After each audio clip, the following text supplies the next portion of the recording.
সিদ্দিকী শুধু টিএমসির বিরুদ্ধে বলে এবং বিজেপির বিরুদ্ধে বলে না কেন? এরা কি প্রমাণ করতে পারবে না? এই জন্য এই অংশটাকে কেটে বাদ দিয়েছে। তারপরে আমি বলেছি কেন্দ্র সরকারের বিরুদ্ধে আমরা আন্দোলন করব। তোমার ওয়াকফ কানুন মানছি না। মোদী সরকার দূর হাঁটো, কেন্দ্র সরকার দূর হাঁটো, বিজেপি সরকার দূর হাঁটো। আমরা আন্দোলন করব নাকি? এই আন্দোলন করতে গেলে রাজ্য সরকার বলছে আমার বাংলায় চলবে না, দিল্লি চলে যাও, না হয় কেস দেবো, মামলা দেবো, সব থেকে বড় দুশ্মন আমি হব। এবং ভাঙড়ে 3000-এর উপরে ছেলের কেস দিয়েছে, আরো অনেক জায়গায় দিয়েছে। মুর্শিদাবাদে ওয়াকফের পক্ষে আন্দোলন করতে গিয়ে আরো হাজার হাজার ছেলে জেলে আছে। এই রাজ্যের মমতা সরকার কেস দিয়ে ভরেছে। এ ঠিক করছে না অন্যায় করছে? এ মসজিদের পক্ষে না বিরুদ্ধে? তাহলে এ অন্যায় করছে না ন্যায় করছে? এ ওয়াকফ কানুনকে সাপোর্ট করেছে না করেনি? এ ঠিক করেছে না অন্যায় করেছে? রাসূলুল্লাহর হাদিস বলছেন অন্যায় দেখলে হাত দিয়ে মুখে বলো, মুখে বলো। যদি হাত দিয়ে রুখতে না পারি, মুখ দিয়ে প্রতিবাদ, যদি মুখ দিয়ে প্রতিবাদ করতে না পারি, অন্তর থেকে রাজ্য সরকারকে ঘৃণা করে দূরে, তা না করে কোনো মুসলমান যদি একে ভোট দেয় তার ঈমান আছে? এটা আমার বাপের কথা বলেছি। আসো মোকাবেলায় আসো, মুফতি নিয়ে আসো, মাওলানা নিয়ে আসো, মুহাদ্দিস মুফাসসির নিয়ে আসো, ভাড়াটিয়া। যদি আব্বাস সিদ্দিকী ভুল বলে যা শাস্তি দেবে মেনে নেব। কিন্তু আমার মসজিদ, মাদ্রাসা, কবরস্থান, ঈদগাহ, খানকার দুশমনদের বিরুদ্ধে বলবো না, বলবো না। জোরে বলে বলবো না, বলবো না। তাই আমার কমকে সজাগ করেছি যে হাই রে কম, কিছু 500,000 টাকার জন্য, একটু পদের জন্য, হাই রে আমার মা বোন 1200,000 টাকার জন্য এদেরকে ভোট দিসনি। মা বোনেরা, ঈমান চলে যাবে। বাপ ভাইরা ভোট দেন না, ঈমান চলে যাবে। এই সজাগ করা ঈমানি দায়িত্ব আছে না নাই? হাত তুলে শাস্তিদার আছে না নাই? জোরে বলেন আছে না নাই?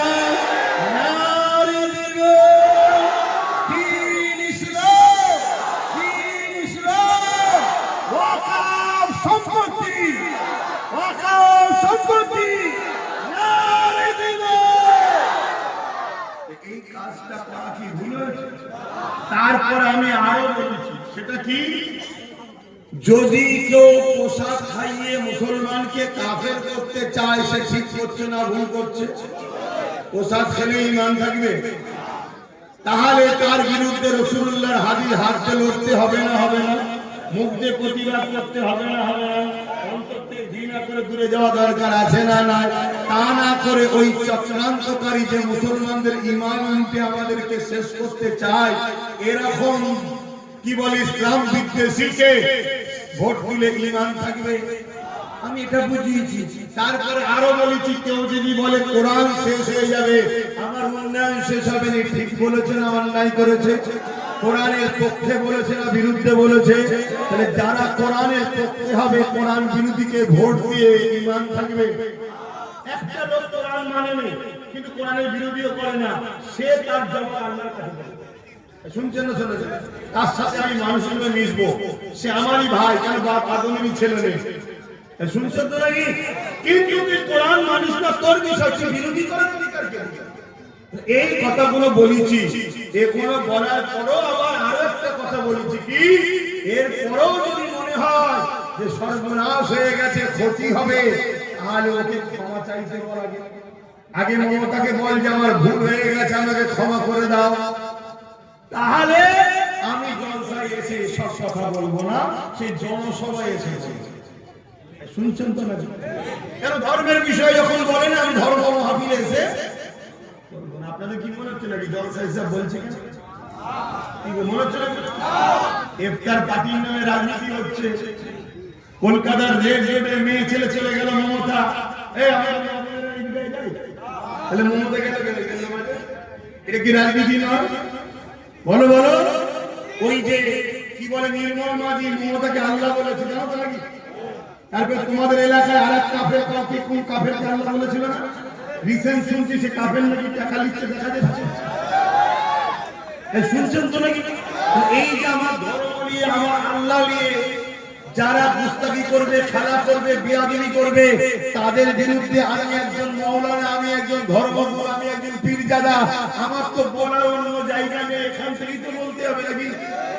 তুই রাজনীতির জায়গায় রাজনীতি ছেড়ে দিয়ে আমার ধর্মে হাত দিয়েছিস, তা আমি ধর্মগুরু, এই রাজনীতিতে বসে তোর রাজনীতিতে হাত দেওয়া দরকার আছে না? না, তবে তো তুই বলবি হুজুর এটা কি হচ্ছে, আমি বলবো নেতা এটা কি হচ্ছে, তুই তোর জায়গায় যা, আমি আমার জায়গায় যাই। ভুল করছি নাকি? এ ভাঙরে মানুষ ভুল করছি, আমি আবার বলছি ভাঙরে অত খুব টেনশন লাগে, সত্যি বলছি, আমার অন্য কোনো জায়গায় টেনশন নেই। ওই একটাই টেনশন, এটা লাগানো আছে, লাগানো আছে, আমার জন্য লাগানো আছে, হ্যাঁ সাইড লাগানো আছে, তখন ছোট ভাই মনে দুঃখ করতে পারে। তবে এটুকু জানি নসিবকে বিশ্বাস করতে হবে, ঠিক তো নাকি? কিন্তু আমি কিছু জুলুম করছি, আমার উপরে জুলুম করেছে, আমি বলবো না ভাই মারছিস কেন, এটা বলো। আমার কোরআন যদি করবি, আমার ওয়াকফ লুটবি, আমার মসজিদ নিবি, আমার মাদ্রাসা নিবি, আমার নিউ টাউনে আমার জায়গাকে দখল করে নিবি, কোরআন তাদের সম্বন্ধে কি বলেছে বলবো না, হাদিস কি বলেছে বলবো না। এখন আমার শেষ কথা, যারা মসজিদ মাদ্রাসাকে ভাঙে, মসজিদ মাদ্রাসার বিরোধী করে, কোরআনের বিরোধী করে, দুর্গাপুরে বোল্ডোজার দিয়ে মাদ্রাসা ভেঙেছে না ভাঙেনি? বলেছে মাদ্রাসার বাচ্চাদেরকে মিড ডে মিল দেবো না, রাস্তার কুকুরের বাচ্চাকে মিড ডে মিল দেবো, রাজ্য সরকার বলেছে না বলেনি? এই সবগুলো কথাকে নিয়ে আমি এক কথাই উত্তর চাইছি, কেন্দ্র সরকার জালিম না জালিম নয়? তারা বলছেন জালিম, একটু হাত তুলে সাক্ষী দেন, হাত লম্বা করে তুলবে।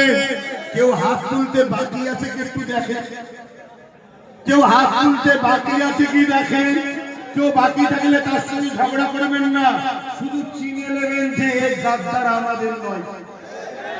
কেন কেন্দ্র সরকারকে যে জালিম মানতে অসুবিধা হয়, সে কি আমাদের ভাই? জোরে বলেন আমাদের। হাত লম্বা করে তুলে বলেন কেন্দ্র সরকার জালিম হ্যাঁ কি না? যে মসজিদ ভাঙে সে জালিম নয়, যে কোরআনের বিরোধী করে সে জালিম নয়, যে মাদ্রাসা মিটাই সে জালিম নয়, অবশ্যই জালিম। হাত নামান, হাত নামান।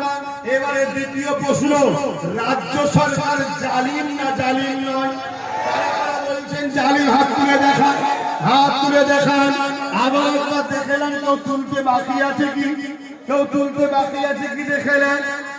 দেখলে ঝগড়া করবেন না, ঝগড়ার পক্ষে আমরা নয়, শুধু জেনে নেবো আমাদের নয়।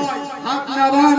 রাসূলুল্লাহর হাদিস মিশকাত শরীফের কি বললাম, কোন মুসলমান যদি জালিমকে জানার পরও তাকে শক্তিশালী করার জন্য সাথ দেয়, সে মুসলমান ইসলাম থেকে বেরিয়ে যাবে।